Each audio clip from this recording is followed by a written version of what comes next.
Hello and welcome to a conversation on the Daily Bern. I'm your host, Eric Miller, joined today by a documentarian, a writer, a co-creator and host of the Generation Green New Deal podcast, Sam Eilertsen. How you doing, Sam? Hey, great to be here. Thank you. Thanks for taking some time to chat with me. Now that we're sort of past the campaign, I'm looking for more activist type of guests. And, I stumbled across your podcast and it's really, really slick. And, it's relatively new, but you've been working on the film. I want to talk to you about, obviously, about the Green New Deal and the generation. I'm probably a little bit older than you, and, the urgency of that, and, how we can sort of put pressure on the Biden administration and so forth, all that stuff. But, obviously, I'm going to plug the website as we go. It's generationgreennewdeal.com. The podcast you can find on Apple Podcasts, on Stitcher, on anywhere you can find podcasts. And I highly recommend it. I'll share the website as we go. But enough of my intro yakking. Tell me a little bit about the history of, the origin. I guess it started with the film. Can you talk about the origin of the film? Sure. So let's see. It all started November of 2018. That was, I think, when most people, or a lot of people, heard the term Green New Deal for the first time. So for those who don't know, in November of 2018, it was about a week after the 2018 midterm elections. The Sunrise Movement and Alexandria Ocasio-Cortez staged a sit-in in the office of Nancy Pelosi, calling for a Green New Deal. And that sort of created the whole concept, movement, what have you, behind the Green New Deal. So I've been working in the film industry for a while, and I kind of wanted to do something about climate change for a bit. I worked on some projects that touched upon it. I helped make a short film in Peru about glacial lake, threats of glacial lake flooding. And it was always, climate is just such a scary and overwhelming subject. And it was something that I thought a lot about, read a lot about, had a lot of a fear about, frankly, but didn't really know what the right way to, at the time, I didn't know what the best thing to do was. I mean, there were movements and important protests and stuff, but I didn't see a path to the U.S. actually doing what it needed, or the world actually doing what it needed to do. I mean, I was talking with Shoykat Chakrabarty on the podcast about this. Even in 2016, even Bernie, and of course I 100% supported him, but Bernie's climate change plan was not, the most. Arguably, Biden's plan in 2020 was more progressive than Bernie's in 2016. Bernie's in 2020 was much more progressive than Biden's, right. But it was. We really have changed so much in the past 2 years, and at the time, the scope of the political conversation was very narrow, and the Green New Deal really changed all that very quickly.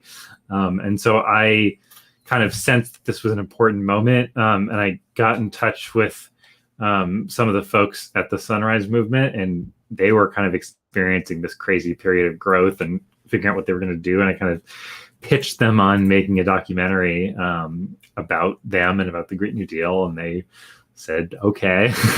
And so that was how it all started. So we started filming in early 2019, and we kept at it pretty much up until the pandemic hit, and things have been slow on the filming side since then. But we launched this podcast.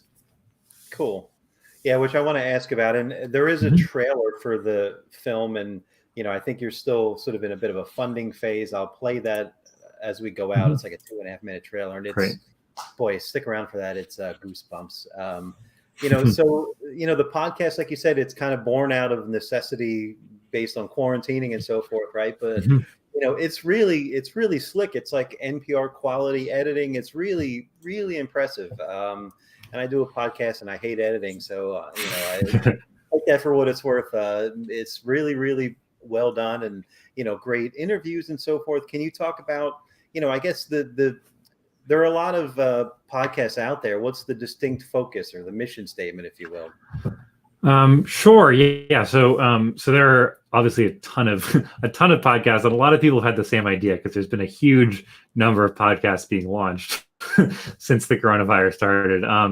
But I do think that there are actually, and we've also seen a lot more. When we were developing the podcast, there were very few climate politics podcasts out. A lot launched this past year, but there are very few still that focus specifically on the youth climate angle. I'm pretty sure actually that, like, in terms of podcasts that specifically focus on like youth climate movement and activism, it's really just us and our sister podcast Inherited, which is also we're on the Critical Frequency network, which is run by the climate journalist Amy Westervelt. They're also on that network, and so yeah, I think I mean, basically what we've tried to do in the podcast is kind of tell. I mean, the great thing about a podcast is it's a lot easier to produce than a film, and audiences expect things that are a little bit longer. So like, whereas the film will be 90 minutes, already we've put out 3 hours of podcasts, and we'll be putting actually more if you count the bonus episodes, and we'll be putting out a lot more. So we kind of get to delve in to a lot of stories in a bit more detail, and kind of drill down with a lot of really great people from the youth climate movement and outside of it about like what the Green New Deal is, what the political strategies of the climate movement are, and where they came out of and where they're going, and we also try to tell a lot of environmental justice stories and stories about like the way that climate change isn't primarily, to me, an environmental story. It's a human story, and it's often a story about racial and economic inequality. Yeah. Here.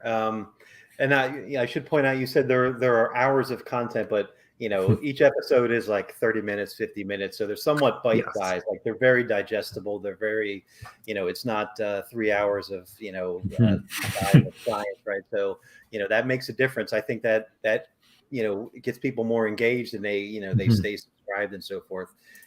Before we get too much further, I want to pull up just to show it, just the website, right? So it's Generation Green New Deal is the website. This is the trailer that I'm going to show at the end. People can donate. Obviously, it's you're not getting a giant check from ExxonMobil or anything to do this, right? No, yeah, we are funded by we raised some money on Indiegogo, so we have small donations, and a few progressive foundations have supported us, but we're generally perpetually cash strapped because you don't get huge despite what conspiracy theorists might think, you don't get huge checks for making activist films. Well, there probably are, right. There probably are bad actors in this space as well. You said there was but obviously you're not one. I don't even need to address that, but so go to Generation Green New Deal, check out their socials, follow them on Twitter, like them on Facebook, and the podcast is there under the podcast tab. But like I said, you can find it on Apple Podcasts.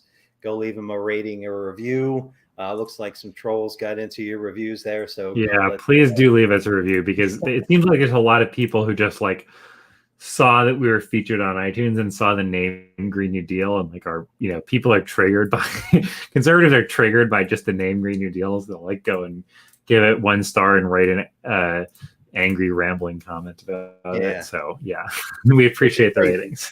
Which is crazy. So go there and leave a rating and a review and subscribe, and obviously listen to them, because they're like I said, it's quality stuff, and it's informative, and it's something we certainly need to focus on and continue to build.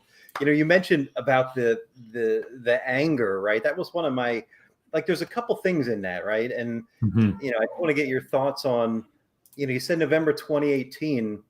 Generally speaking, Democrats are absolutely terrible in framing and messaging. We all know that, right?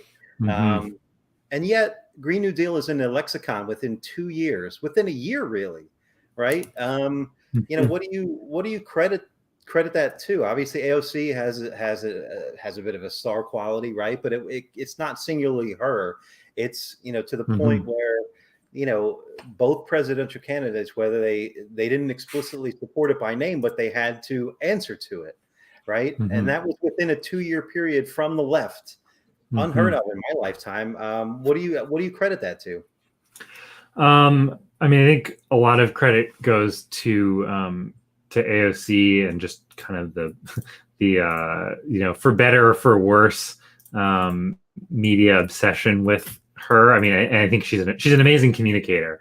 But I think that like the flip side of that is that like Fox News' obsession with her, it definitely helped get the name Green New Deal out, but it also led to this enormous wave of anti-Green New Deal propaganda that particularly right after the AOC and Ed Markey introduced the Green New Deal resolution in February of 2019. And like immediately after that, there was, Fox News was talking about the Green New Deal and how it was going to take away your hamburgers and your cars and your air travel, none of which is true, but that's what they were saying. And they were talking about this constantly. Donald Trump was talking about it constantly. And, I think the communication challenge has been that like the sort of mainstream Democrats did not jump to its defense. Instead, they were like nervous about it. And so, you have Fox News on the one hand saying that this is the scariest thing you've ever heard of, and Donald Trump. And on the other hand, like, MSNBC, other than Chris Hayes, maybe was not really rushing to its defense. Dianne Feinstein famously got mad at a group of young kids who we actually have them on the podcast. We have the kids who Feinstein yelled at on the podcast, but so it was so there's been sort of a gap between the two parties that sort of tracks generally with the ideological gap between the two parties, where the Democrats, other than folks like Bernie and AOC, are sort of would be in any other country considered centrists, and the Republicans are like way out on the right end of the spectrum. So that's sort of been the issue. I think that like on the positive side, in addition to AOC, I think a ton of credit has to go to Sunrise Movement for just really, particularly in the early stages of the Democratic primary, they were just hammering all of the candidates on, what is your climate plan? Are you going to endorse the Green New Deal? Are you going to sign the no fossil fuel money pledge? And we talk about this on the podcast, but like that led to even pretty, people who are not running as leftists, people like Klobuchar and O'Rourke were in some sense supporting the Green New Deal. And Biden, although he never formally supported the Green New Deal, said that it was an important framework or some kind of language like that. And the climate plan that he actually ran on in the general election, took a lot of inspiration, shall we say, from the Green New Deal. Certainly didn't have all of its points, but was very much in the fundamental framework of climate action has really been changed by the Green New Deal. And so we went from like a progressive climate plan being based around sort of carbon taxes and markets, to a progressive climate plan being based around, and even a sort of moderate climate plan being based around like heavy government investment and justice for frontline communities, as opposed to like trying to use market mechanisms, which I think is really important. Right. Yeah, that's funny that I didn't quite think of it in that terms, but even at the end of the day, through the Unity Commission, the components of the resolution ended up in Biden's platform. He still is beholden to the right-wing framing of, no, I don't support the Green New Deal. And yet those elements, right? Like you said, if he maybe had been full-throated, you lean into those things, you get more buy-in from, your side. It was, interestingly enough, there were a lot of candidates that I talked to in this cycle that were running, House seats and Senate seats. Like I'm thinking of Betsy Sweet in Maine, right? And she told me very directly, she was running for Susan Collins' seat, right, in the primary. Sarah Gideon ended up winning that primary, but she told me, if she said Green New Deal in Maine, it would be off-putting. But when she would approach constituents, she would say, you know, if they were fishermen, you know, what's your yield like been this year or whatever, right? Then they engage, right? So it's a nonpartisan issue, but you know, like you said, the right wing has fear mongered with it to a ridiculous, obscene degree. Right. You know, I guess that's a hurdle, you know, we overcome. I'm glad you talked about the Sunrise Movement. In this cycle, their scope, you know, not just on the resolution, you know, they're getting out the vote. They're on the front lines right now in Georgia. They are superstars. Can you talk about, you know, the impact they had in this cycle, and you know, obviously buoyed by the Green New Deal? Yeah, for sure. Yeah, so I mean, Sunrise went from in November, before that sit-in being basically a few hundred people, to being a movement of you know, many thousands of young people. Probably tens of thousands are involved. They have hundreds of chapters, which are called hubs, all across the country, and they're just some of the most. I mean, from knowing a number of folks involved, both staff and volunteers, pretty closely, like they are just some of the most hardworking, dedicated, and smart people you'll meet in politics. And yeah, they definitely had a very big impact this election cycle. I'll talk about a few different stages. So the first stage was kind of the early stages of the presidential primary. They very much were responsible for pushing pretty much the entire field to the left on climate, and getting all the candidates to put out pretty ambitious plans. They obviously endorsed Bernie Sanders, and obviously that was, you know, didn't work out. But after the primary, they, you know, Varshini Prakash, the executive director of Sunrise, and Alexandria Ocasio-Cortez were nominated by Bernie to be on the Biden-Bernie Unity Task Force, and had a big role in kind of pushing Biden's.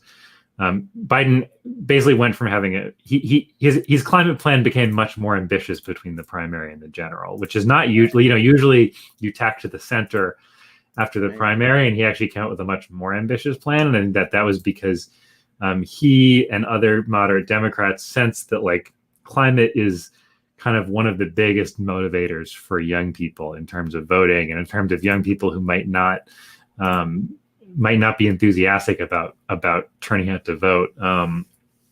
Climate can actually make a huge difference. And I think, and to talk about a couple of down ballot races, Ed Markey winning, you know, Ed Markey, co-author with AOC of the Green New Deal resolution, was facing a really tough primary from Joe Kennedy, which, I mean, it was kind of a weird race because it was you know, the both of them were, Kennedy was trying to run as a progressive, but no one really believed him, and it was a weird race where the old, you know, the young challenger against the old white guy was actually the villain of the story. But so Sunrise, Markey was seen as potential as probably being toast by a lot of observers were writing him off, saying he should just resign or retire. And Sunrise convinced him and his team to really make the Green New Deal and climate a central part of his reelection, and really, you know, he had already been a progressive, but to define himself even more as a progressive in the primary race. And they did a great job of branding him, including the very notable ad that they made called the Green New Deal Maker. And the result was that Markey won his primary, and that actually had a big effect, not just on Massachusetts, but I think Joe Biden's team took notice. I think Chuck Schumer right after that endorsed the Thrive Agenda, which is another piece of legislation supported by Sunrise and Movement for Black Lives that they've sort of pitched as a first step to a Green New Deal. So I think that the Democratic Party very much took notice of Sunrise's role in a lot of primary races, and you know, they certainly didn't win all of either the primary or general candidates they supported. There were a lot of heartbreaking close losses, like Alex Morse in Massachusetts. Brutal. But they, for such a small, or for an organization that no one had ever heard of a couple of years ago, that's run by young people, like they had a really outsized effect. And in terms of the general election, they had a very big operation, even though they never formally endorsed Joe Biden, but they really wanted to defeat Trump, and they had a very strong voter turnout operation of targeting young people in swing states, of peer-to-peer texting, of sending postcards to young swing voters, and all sorts of creative methods to spur turnout. And it definitely had a big effect. And Biden did much better among young people than Hillary Clinton did, and specifically in a number of key swing states. Like the amount that Biden did better among young people than Hillary Clinton did 4 years ago, was potentially a margin of victory making margin. Right. Yeah, and that won't go unnoticed, right? You would hope that they would continue to build on that momentum, and the party, as it were, would recognize that in subsequent cycles. You would hope, right? And like I said, they're right now in Georgia getting out the vote. That's one of the things about Bernie Sanders that I admire, that he's just so unflappable, right? Like even through both cycles, as much as he got meddled with, to say it as politely as I can, like he never skipped a beat, and he would say, our job now is to do this, right? He would always say, our job now is to do this, right? Sunrise Movement, even like you said, they endorsed Bernie in the primary, but they didn't skip a beat when Biden became the nominee. They were right behind him. Like I said, they're in Georgia right now, and their numbers are growing. Like you said, the hubs are absolutely incredible. So go, if you're not already following Sunrise Movement, follow the hub near you, get engaged, right? I follow dozens of them. They're all doing so many bold things. They're out at Kelly Loeffler's house the last couple of mornings, waking her up. They're just absolutely incredible, so inspiring.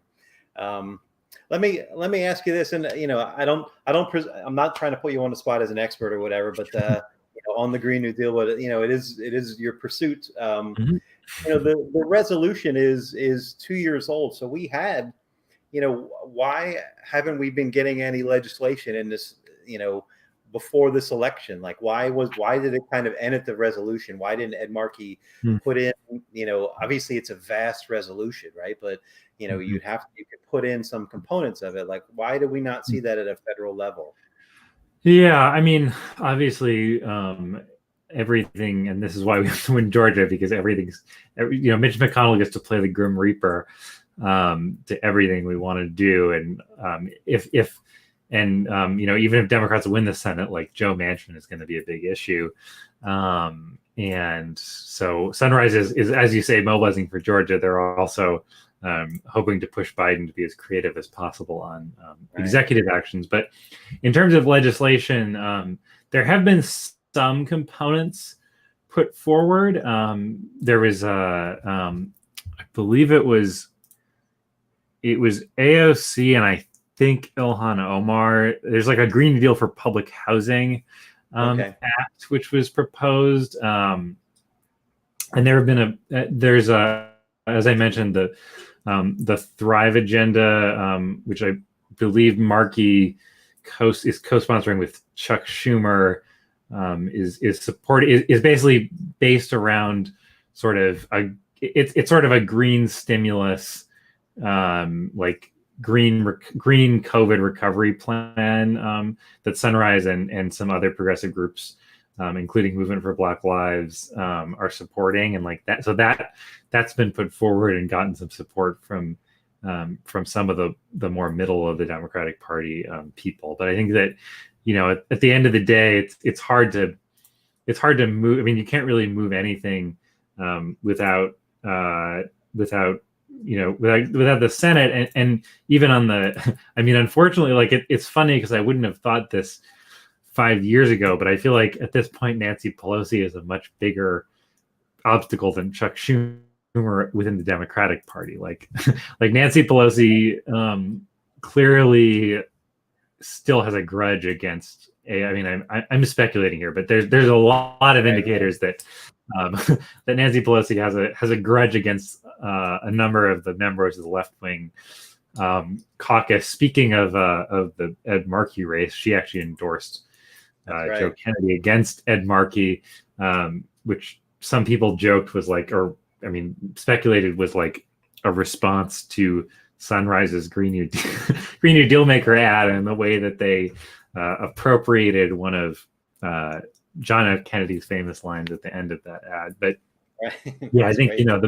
The other that's another big part of the problem. And like I think to kind of take us back for a second to where we were 2 years ago, like right around this time 2 years ago, Sunrise and AOC were calling for a committee, a select committee on a Green New Deal, which would be created with now House of Representatives. And the goal of that was that the Democrats would create a committee that would spend the 2 years from 2018 to 2020 developing a piece of Green New Deal legislation that could be passed by the next president. And Pelosi said no. So the resolution in some ways was sort of like the backup plan after that didn't work out, because developing complicated climate legislation does take a whole lot of expertise and time, and it is hard for individual members who don't have large staffs like the leadership do to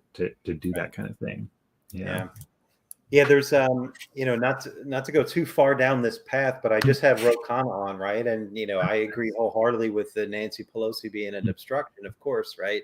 She's paid to obstruct by her donors, right? So, I asked flat out, why has Medicare for All, if it's approved by 70% of people or whatever, why is it, particularly in her party, why can't she bring that to a floor vote? What's her rationale? And he said she has none, right? So, but like there are opportunities for progressives like AOC, Ilhan Omar, the people you mentioned, Jamal Bowman, all these new folks going in to play a bit of hardball with Nancy Pelosi. Like her speakership is up for a vote. They could withhold their vote until you put Medicare for All on the floor for a vote, or like you said, a small, an acute piece of legislation could be stopping fossil fuel subsidies, right? That wouldn't necessarily be a complex piece of legislation. Any one of the progressives could put that forward and force the vote on it, right? I wish they would play a little bit more hardball. I come from that side of things. Back to the podcast, right? So we could get into U.S. politics and so forth, but obviously the Green New Deal in scope is global by nature, right? So there, we have obstructors here and we have issues here, but obviously Greta Thunberg is a huge figure globally in this movement. And to the opposite side, Bolsonaro in Brazil is an absolute effing nightmare, right? Does the scope of your podcast, cover sort of global issues as well? So that's something we're thinking about for a future season potentially. Like everything we've done so far has been very U.S. politics focused. But the Green New Deal, it's interesting. Like the conception of the Green New Deal, I think there's been some argument about where it came from and like how much the U.S. Green Party was involved. But I think that the one of the first proposals for a Green New Deal was a UN panel back in like 2008, and specifically the what became AOC's Green New Deal was, I think, pretty heavily influenced by the work of a British left-wing Labour Party think tank, and so the Green New Deal, and since AOC helped launch the Green New Deal in U.S. politics, it's become an international inspiration. And so you have various progressive parties around the world, from the British Labour Party, a number of European parties, and even I believe South Korea may have actually passed a Green New Deal, something that's branded as a Green New Deal. So yeah, we're trying to figure out. I mean, we're not I think covering other countries is a challenge, and like I think we need to figure out resource wise, like how can we do that in a way that we would actually tell those stories in an authentic way. I try not to be like white guy parachuting into country where I don't speak the language, even hypothetical, even via radio, and and like potentially messing up a story. But we have been talking about, and we would like to cover the international aspects of the Green New Deal. And like, I mean, I think this is the thing that's so hard about the climate issue, is like it is global in scope, and it kind of requires, addressing it well requires a great deal of international cooperation on the one hand, and on the other hand, like, the Republicans constantly are trying to use China as an as an excuse not to do anything, which right. First of all, like, we have to do what we can before we can ask that of anyone else. Also, like, in many ways, China has been acting much more quickly on converting to renewables than we have. There's plenty wrong with what China is doing environmentally. But anyway, yeah, we would like to figure out the right way to cover some of these international stories in the future. Yeah. That's cool. Yeah, like you said right at the top, when you were looking at climate change as a global thing, how it was daunting. Like, where do I take my first step, right? Mm-hmm. There's so many stories and so many paths you can go down, of course. The intersectionality, the racial components, all of that stuff. And, that's a good point that you made, that the right wing sort of attacks the Green New Deal, uses China as cover, as if we should all strive to be the lowest common denominator. Right? Yeah. Just the complete backwards thinking, right? Especially if you're one of those flag waving American exceptionalism types, right? Let me just ask this, just anecdotally, since we're here. Like, what do you I mentioned some of the races in 2020. What do you find effective, to strip away the stigmatization the right wing has done in order to reach just a regular workaday Joe? Like, how do you communicate what the Green New Deal is, what it means to him in his life? Yeah, I mean, I think the biggest thing is like talking about jobs, and just telling people like how this could actually impact their lives in a positive way. I think that like the environmental community for a long time has been, I think, too focused on like scaring people, and like climate change is very scary, but that's not, there's only so many people you can reach with a sort of doom and gloom message, particularly when, I think until recently, that doom and gloom message was often wrapped in like very scientific wonky language, which is also super unhelpful. Like, I don't never talk about parts per million if you're not talking to a scientist. I don't want to hear about parts per million. But yeah, I mean, I think one of my good friends in Sunrise Movement is Alex O'Keefe, who is the creative director, and we've had him on the podcast a number of times. He has a very compelling personal story of growing up in a place that was very much dystopic as a result of both climate change and like economic and racial inequality. So I think that, but yeah, so what he always says is that like the way to sell the Green New Deal is you ask people what they're mad about, and you tell them how, what's wrong with their community, what do they want to see changed in their community, and you tell them how the Green New Deal can actually change that. And like, that's not to make it like a cynical exercise of like, making up stuff, but like it's more of an exercise of like, I mean, one of the ideas of the Green New Deal, which I think hasn't been talked about well enough, is the goal that it be largely community driven, that the Green New Deal could empower communities to have much more control over what their own communities look like. That like if we're going to have to rebuild America's infrastructure in a massive way, like, the residents of a particular city or town should should be able to like decide what their new community is going to look like. We with the parameter that like we need to decarbonize. Like how do we actually take each community and make it better and stronger and more prosperous in that process? And I think that's like when I've talked to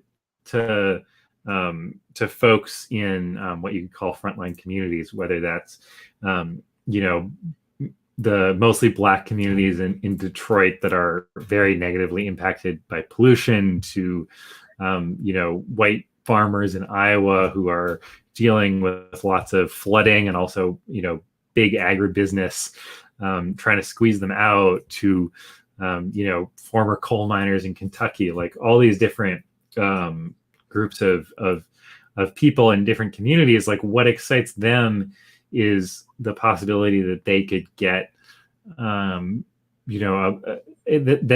they could see federal funding and support to like remake the communities that they want to live in, and clean up the pollution, and figure out how to deal with the flooding, and also to like deal with the problem of like the way these fossil fuel companies and big agribusiness companies that are behaving in their communities.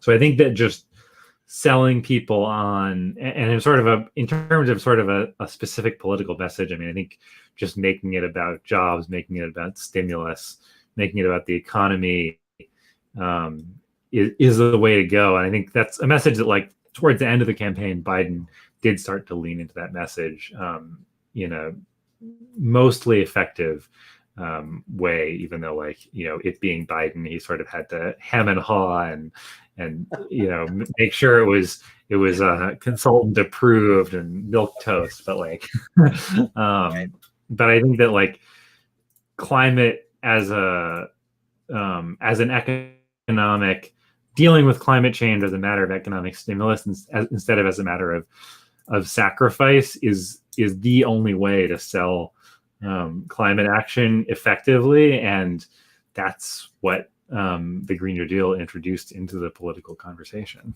Yeah, here.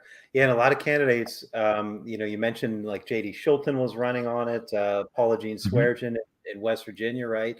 Like, as a jobs program, hey, coal miners, coal mining is of the past, right? And what we can invest in something new, right? I hopefully, what we saw this cycle, we're only 2 years in on this term, being sort of national in scope. And, now that we have more progressives in the House, and, Joe Biden appears to be at least mildly malleable on this, right? And the younger people are getting older, right? So hopefully the momentum is building. Let me, what do you, from your perspective, what do you see the Biden administration? So you talked about Sunrise Movement in the phases, right? So primary, general. Now when he takes office, right, we're gonna lean into him like nothing. Like I'm gonna do my Donald Trump, like no one's ever seen before, right? How do you envision that going? And I can't imagine the Sunrise Movement is going to let up anytime soon, nor should they, right? So how do you see 2021 going in terms of Green New Deal and momentum? Yeah. I mean, definitely the Georgia Senate races are really important. That's can't emphasize that enough. I mean, the Democrats running in Georgia are not Green New Deal champions.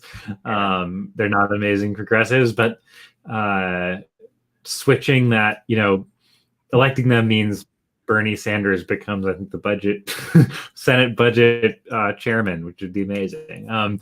So that will make a big difference. But I've been talking with a lot of people, including like Kate Aronoff, who writes for in the New Republic and the Intercept, and people within Sunrise, and Julian Neuskattel from Data for Progress, trying to figure out like what could Biden do on the executive side, and like I think the big questions are like what could Biden do, and then what could a president theoretically do, and then what will Joe Biden and his administration do.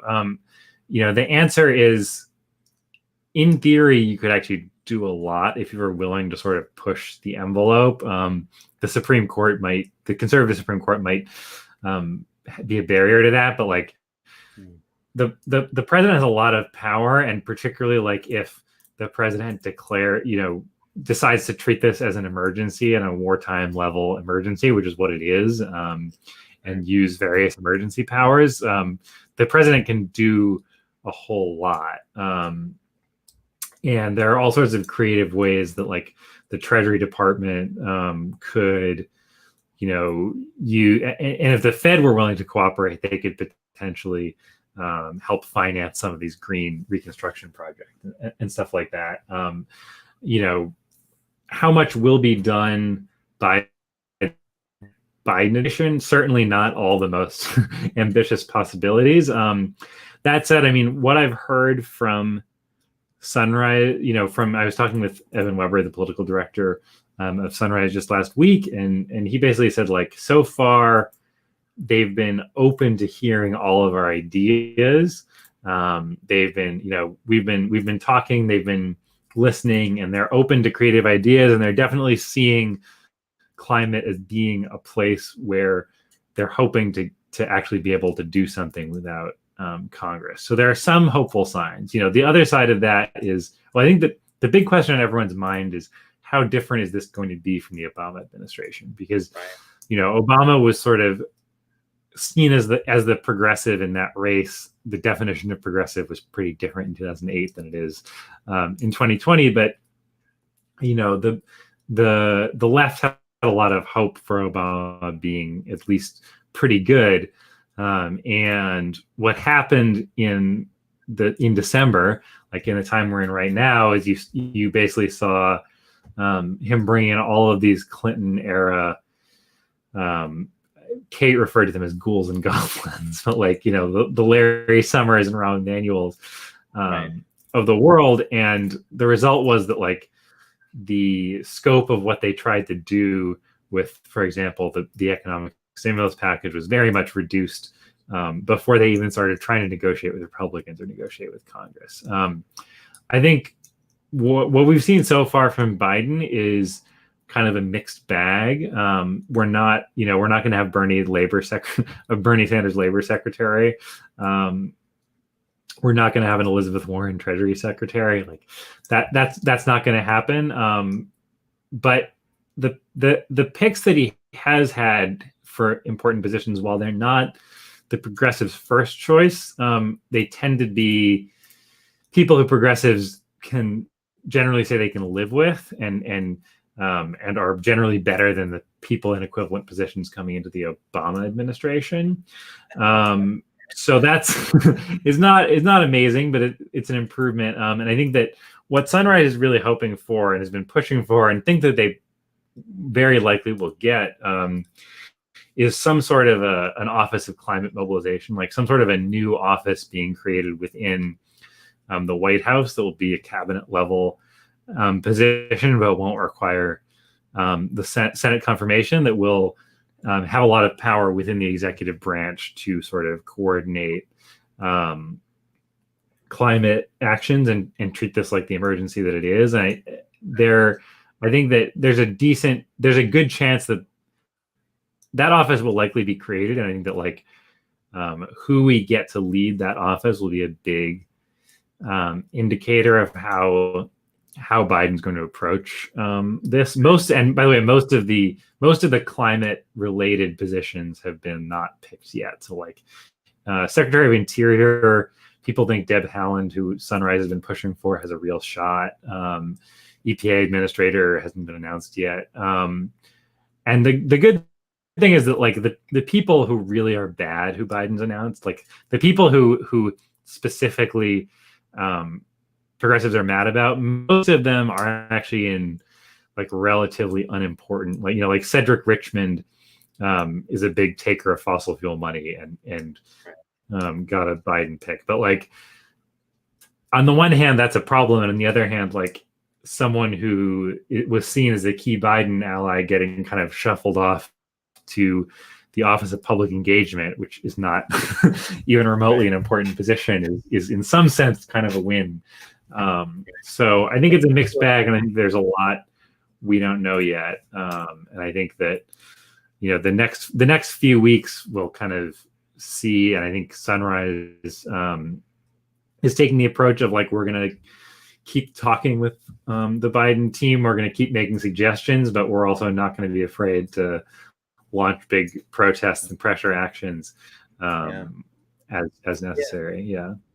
And it's not going away. Like we said at the top, there's generational urgency. It's a nonpartisan issue. Yeah, like the point you made about Cedric Richmond, you know, it would be a blessing if we get Gary Chambers in that seat, right? Yeah, like there are positive. Near attendance, a whole other episode, but yeah. And isn't John Kerry's title like a climate envoy or something? Isn't that? Yeah, Kerry is basically the international climate person, and I think that there's just kind of an interesting backstory there, because you know, I happen to know that like in a little over a year ago, John Kerry, I know because I was there filming that day, but I got there just after this happened, so I was on my way to film a Sunrise retreat, and I get there and they're like, "Oh, you just missed John Kerry was here," and I was like, "What?" And they were like, "Yeah," and like you know, a couple people kind of yelled at him. And I was like, "What?" And you know, he had kind of dropped in and started chatting with them and said he liked what they were doing, but also like, you know, kind of defended the banks and said, you know, the banks aren't the enemy or something to that effect. And you know, a few people had called him out on that, and it got a little tense. But you know, the flip side is that Kerry was the co-chair with AOC of this Unity Task Force, which made Biden's climate plan a lot better. And Sunrise has basically said that they feel like Kerry is someone they can work with, and that he's pretty well matched to that particular job, which is an international envoy job. So they're sort of cautiously optimistic about that pick. Great. Well, Sam, I could talk to you all day. You know, hopefully you'll come back and we can dig into some more things. Like I said, I love your podcast, and you know, I want to pull up the film website again just so people go to it and make a donation. GenerationGreenNewDeal.com. Please donate. I'm going to close with a trailer for the film, which you know you've already started working on. You mentioned you've done a lot of filming for it and stuff. What is the status? Like, how much? What's the finish line look like? What's the status of the film? Yeah, so we're hoping to get it wrapped up next year, and I think that unfortunately the kind of speed of like COVID vaccinations is going to be a big part of that, and like the fact that, I mean, we just have such a horrible uncontrolled outbreak happening in this country right now, which is really scary. But we're hoping to, over the next few months, kind of hire some freelancers in different places to film for us without having to travel, and then get a bunch more interviews mid next year. And we're hoping to have a feature length film out like early 2022. So certainly in time for, you know, being part of the conversation in those midterms, or hopefully we'll see a bunch more people running on the Green New Deal. And actually, I should make a plug for Sunrise is for young people who want to run for office, up and down the ballot, from, you know, city council to national positions. Sunrise has just launched this big new electoral program to like train candidates, and we're hoping to get some good material about that program. So yeah, we're gonna this year we're gonna keep cranking out podcast episodes, and we're gonna hop back into filming, and yeah, hopefully have a finished product out early 2022. Yeah. Excellent. And like I said, I'm going to close on the trailer, and I've watched it probably a dozen times, and I get goosebumps and tear up every time. It's, you know, I can't wait to see the final product. It looks amazing. You know, the thing about a film like this on the arc, right? There's not going to be a finish line, right? So at some point, like, you're gonna, like, the finish line keeps moving back as, you know, as new things happen or whatever, right? But hopefully we'll see it in 2022, like you say. I think it's awesome. So Yeah, so thanks, Sam, for talking to me. Thanks for all the work you're doing, and Thank you. centering and platforming the Sunrise Movement and this Green New Deal generation. It's just getting started. It's just 2 years in, and like I said, it's miraculous that it's such a part of the lexicon just on that short time frame. It's one of those things that's inspiring to imagine where it's going to be 2 years, 4 years, 6 years out, right? Let's keep telling the stories and let's keep raising the voices. I think it's incredible. So GenerationGreenNewDeal.com. Go up, look for the Generation Green New Deal GND podcast on iTunes. Leave a rating, review, subscribe, make a donation, all that stuff. Look up all your local Sunrise hubs and get involved and stay involved. And we can all bring about this change that basically we need. We need a habitat, right? So there's no planet B. I can't believe I'm going to close on that, but it's true. It works, right? So yes. Awesome. Yes. Yeah. So Sam, thank you for what you do. Like I said, I can't wait to see the final product of the film, and hopefully you'll come back at some point and we can talk a little bit more about some of the other aspects. One of the things, I want to talk about migration, climate migration is going to be a huge thing. There's so many things we could talk about. So I'd love to have you back, my friend. So absolutely. Sounds great. Thanks for having me on. Thank you, sir.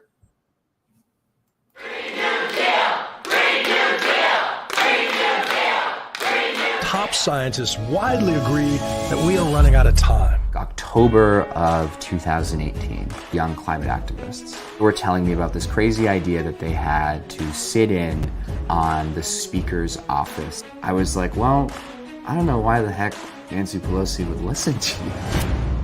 This is the fight for our lucky lives. They call themselves the Sunrise Movement. Democratic leadership, we are asking you to grow up. Activists joined by Alexandria Ocasio-Cortez supporting what they're calling a Green New Deal. The idea is to transform the economy in the name of fighting climate change. Getting off of fossil fuels, that's a huge transformation. A reignition of the American engine of prosperity. To create millions of new jobs, to manufacture the infrastructure of the future. Critics call it radical. Radical, extreme, Green New Deal. This extreme agenda. We've heard so much. You're young, you're naive, you're too radical, you're impractical. The only radical thing would be to do nothing. This is our last shot at preserving the planet. If you go past certain tipping points, then there's no going back. We've brought the fate of the planet into doubt in the space of a single generation, and we have about that much time to save it. But the good thing is that the average, everyday person has never been more powerful in human history. There are too many damn lives to be saved to give up now! I think there's something extraordinary going on globally with young people. Young people are finding their fire. The eyes of all future generations are upon you. We have an army out there. Dozens of top Democrats are now singing their song. Go to your politician and demand the world that you want. Go on strike for your wildest dreams. They're afraid of us. The very future of human civilization as we know it is on the line. What wouldn't you do to protect that?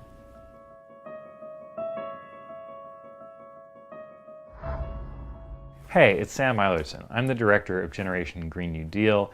If you'd like to see this become a full-length feature documentary film, please head on over to the Indiegogo link above and donate what you can, and also help us spread the word by sharing this video. Thanks.